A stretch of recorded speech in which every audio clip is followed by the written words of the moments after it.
नमस्कार मंडळी, मराठी स्टोरी या आपल्या मराठी यूट्यूब चॅनलवरती आपणा सर्वांचं अगदी मनापासून स्वागत आहे. जरा एक मिनिट थांबा. काल सकाळी चहाच्या आधी तुम्ही काय खाल्लं? तर उत्तर फळ असेल तर हा व्हिडिओ काळजीपूर्वक पहा. कारण आज मी तुम्हाला सांगणार आहे की वयाच्या 60 वर्षानंतर रिकाम्या पोटी काही विशिष्ट फळे खाणं शरीराला मदत करत नाही, उलट नकळतपणे नुकसान पोचवतात. आणि सर्वात महत्त्वाचं म्हणजे जे फळ तुम्ही आरोग्यासाठी चांगलं आहे असं समजून खात आहात ते ॲसिडिटी, थकवा आणि मधुमेहाचं कारण बनू शकतं. पाहत राहा आणि 2 मिनिटांमध्ये तुम्हाला सर्व काही गोष्टी स्पष्ट होणार आहे. क्षणभर विचार करा. तुम्ही कधी कोणाला असं म्हणताना ऐकलं आहे का, सकाळी फळ खा आणि तुमचा दिवस चांगला जाईल? ही म्हण जुनी आहे आणि कदाचित वयाच्या 50व्या वर्षी देखील खरी असेल. पण 60 वर्षानंतर पोटाच्या कार्यात बदल होतो.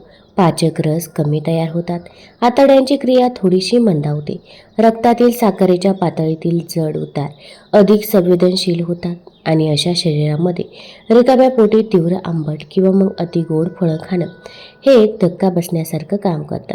आज मी 3 गोष्टी सांगणार आहे. ती 5 फळे जी 60 वर्षानंतर रिकाम्या पोटी खाणं हे हानिकारक आहे. सकाळी खाण्यासाठी सर्वात सुरक्षित असलेली 3 फळे. आणि ही एक अशी गोष्ट आहे जी तुमच्या डॉक्टरांनी तुम्हाला कदाचित कधीच सांगितलीही नसेल. मला एक प्रसंग आठवतो. एक काका आहे, ते त्यांच्या 66व्या वर्षाच्या आयुष्यामध्ये शिस्तबद्ध जीवन जगलेले आहेत. ते दररोज सकाळी उठून बागेत फिरायला जायचे आणि परत आल्यावर 2-3 पेरूसुद्धा खायचे. त्यांचा विश्वास होता की ताजी स्थानिक फळे भेसळमुक्त असतात. यापेक्षा चांगलं काय असू शकतं? पण गेल्या वर्षभरापासून त्यांच्या पोटामध्ये जडपणा जाणवू लागला होता. गॅस इतका तीव्र होता की त्यामुळे रात्रीची त्यांची झोप मोड व्हायची. त्यांच्या मुलाने त्यांना डॉक्टरांकडे नेलं. डॉक्टरांनी कोणते औषध दिलं नाही, पण फक्त एक प्रश्न विचारला, तुम्ही रिकाम्या पोटी फळे खाता का?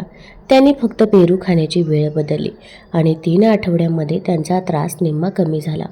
औषध नाही, फक्त योग्य वेळ. चला तर मग जाणून घेऊया ती 5 फळे कोणती आहेत.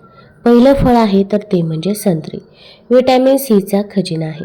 हे खरं आहे, पण त्यात जितकं व्हिटॅमिन सी असतं तितकंच ते तीव्र आंबटपणासुद्धा असतो. आणि सकाळी जेव्हा पोट पूर्णपणे रिकामं असतं तेव्हा तो आंबटपणा थेट पोटाच्या आतल्या भिंतीवरती जाऊन आदळतो. साठी ही भिंत पूर्वीसारखी मजबूत राहत नाही. याचा परिणाम म्हणजे छातीत जळजळ, आंबट ढेकर आणि कधीकधी तोंडामध्ये कडवट चव येते. संत्री खाणं सोडू नका, फक्त ती रिकाम्या पोटी खाऊ नका. नाश्त्यानंतर संत्री तुमच्यासाठी फायदेशीरच ठरते. पुढचं फळ आहे जे तुम्ही कदाचित दररोज खाता आणि ऊर्जेच्या स्तोत्रात सुद्धा मानता. दुसरं फळ आहे तर ते म्हणजे केळी. केळी खाल्ल्यानं ताजंतवानं वाटतं हे खरं आहे, पण हा ताजेपणा म्हणजे रक्तातील साखरेमध्ये अचानक होणारी वाढही असते.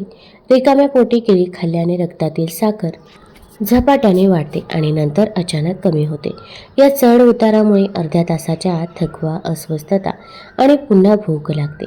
ज्यांची साखरेची पातळी धोक्याच्या पातळीवर आहे किंवा जे रक्तदाबाची औषधं घेत आहेत त्यांच्यासाठी हे चक्र अधिक त्रासदायक ठरू शकतं. केळी खा, पण लापशी किंवा ब्रेडसोबत एकटी खाऊ नका.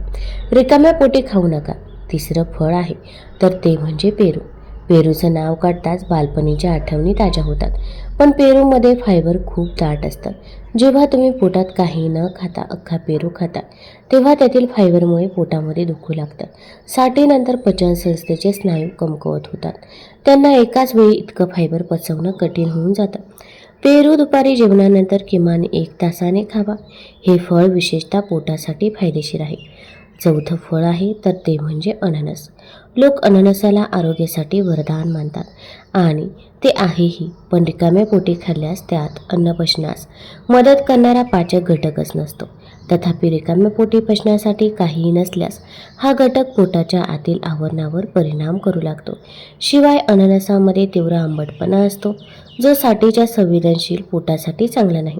सकाळऐवजी दुपारच्या जेवणासोबत अननस खाल्ल्यानं त्याचे खरे फायदे मिळतात. 5वं आहे तर ते म्हणजे इलायची आणि द्राक्षे.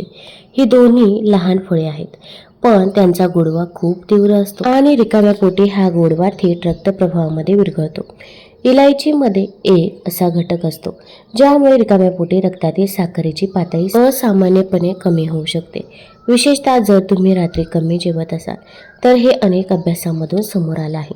साठीनंतर शरीराची साखर हाताळण्याची क्षमता कमी होते. त्यामुळे रिकाम्या पोटी इलायची आणि द्राक्ष खाणं नेहमी टाळा. आता प्रश्न असा आहे की सकाळी काय खावं? साठीनंतर सकाळसाठी ही 3 फळं सर्वात सुरक्षित मानली जातात. पहिलं म्हणजे पिकलेली पपई. पपई ही पोटाची सर्वात जुनी मैत्रीण आहे. पिकलेल्या पपईमध्ये एक नैसर्गिक पाचक रस असतो, जो पचनक्रिया हळूहळू आणि सौम्यपणे सुरू करतो. त्यामुळे आम्लपित्त वाढत नाही, रक्तातील साखरेची पातळी अचानक वाढत नाही आणि आतड्यांना सुरळीतपणे कार्य करण्यास मदत होते. साठीनंतर 1 वाटी पिकलेली पपई शरीरासाठी सर्वात सौम्य सुरुवात असते. फक्त एक गोष्ट, कच्ची पपई रिकाम्या पोटी नाही, फक्त पिकलेलीच खावी. दुसरं म्हणजे पेरू. पेरू कमी लोकप्रिय आहे, पण साठीनंतर दुर्लक्षित केलं जाणारं हे सर्वात महत्त्वाचं फळ आहे. त्यात पाण्याचे प्रमाण जास्त, आम्लता कमी आणि हळूहळू कार्य करणारं फायबर असतं. त्यामुळे पोटावर ताण येत नाही. त्यामुळे दिवसाची सुरुवात हलकी होते. नाश्त्यासोबत एक पेरू खाणं हा एक सोपा आणि शहाणपणाचा पर्याय आहे. तिसरं आहे तर ते म्हणजे सफरचंद. सफरचंद रिकाम्या पोटी खावं. त्याच्या नैसर्गिक आंबटपणामुळे पोटात थोडी जळजळ होऊ शकते, पण नाश्त्यानंतर 20 ते 30 मिनिटांनी सफरचंद खाल्ल्यानं फायबर, पोषक तत्वे आणि नैसर्गिक ओलावा मिळतो. या लहानशा फरकामुळे सफरचंद हानिकारक न ठरता फायदेशीर ठरतं. ही एक गोष्ट आहे जी डॉक्टर तुम्हाला सांगत नाही. डॉक्टर औषधे लिहून देतात, ते तुम्हाला योग्य वेळीही सांगत नाही. पण साठीनंतर एक सोपी गोष्ट आहे जी सर्व काही बदलून टाकते. आधी तुम्हाला तुमच्या शरीराला तयार करा, मग त्याला फळे द्या. याचा अर्थ जागा झाल्यावर लगेच फळ खाऊ नये. आधी 1 ग्लास पाणी घ्या, मग 10 ते 15 मिनिटांनी पोळी किंवा लापशीसारखं काहीतरी हलकं आणि अर्ध्या तासाने मग फळ खा. फक्त या एका बदलामुळे ॲसिडिटी कमी होईल, ऊर्जा स्थिर राहील आणि तुमचं पोट हलकं वाटेल. आजच बंद करायच्या 3 सवयी. क्रमांक 1 आहे जागा झाल्यावर लगेच फळांचा रस पिणं. रसामध्ये फायबर नसतं, फक्त दाट गोडवा आणि आंबटपणा असतो. हेही रिकाम्या पोटी घेतलं जातं. एकत्र खाणं पोटासाठी त्रासदायक ठरू शकतं. दुसरी सवय आहे तुम्ही फळे कधीही खाऊ शकता.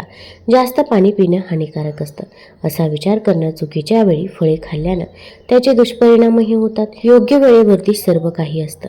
तिसरी सवय म्हणजे एकाच वेळी खूप जास्त फळं खाणं. सकाळी रिकाम्या पोटी फ्रूट चाट म्हणजे मिसळ फळांची वाटी खाणं. वेगवेगळ्या फळांचा आंबटपणा आणि गोडवा एकाच वेळी पोट बिघडवतो. एका वेळी एकच फळ खावं. मी नेहमी एक गोष्ट सांगते, वयाच्या साठीमध्ये शरीर कमजोर होत नाही, उलट ते अधिक समजूतदार बनतं. वयाच्या 40मध्ये ज्या गोष्टींकडे दुर्लक्ष केलं जात होतं त्या आता संकेत बनतात. गॅस, छातीत जळजळ, थकवा, विनाकारण जडपणा या तक्रारी नाहीत, हे संकेत आहेत. आणि जर तुम्ही हे संकेत ऐकायला सुरुवात केली तर शरीर स्वतःच तुम्हाला सांगतं की काय योग्य आहे आणि काय नाही. फळे वाईट नसतात, चुकीची वेळ वाईट असते. म्हणून पुन्हा एकदा रिकाम्या पोटी खाणं त्वरित टाळा. संत्री, केळी, पेरू, अननस, इलायची आणि द्राक्षे सकाळी खाण्यासाठी सुरक्षित आहे. पिकलेली पपई, नाशपती आणि सफरचंद नाश्त्यानंतर खावे. एक नियम जो सर्व काही बदलून टाकतो. आधी नाश्ता, 30 मिनिटांनी फळं. तुम्ही सकाळी कोणतं फळ खाता आणि ते रिकाम्या पोटी खाता का? नाश्त्यानंतर हे कमेंटमध्ये सांगा.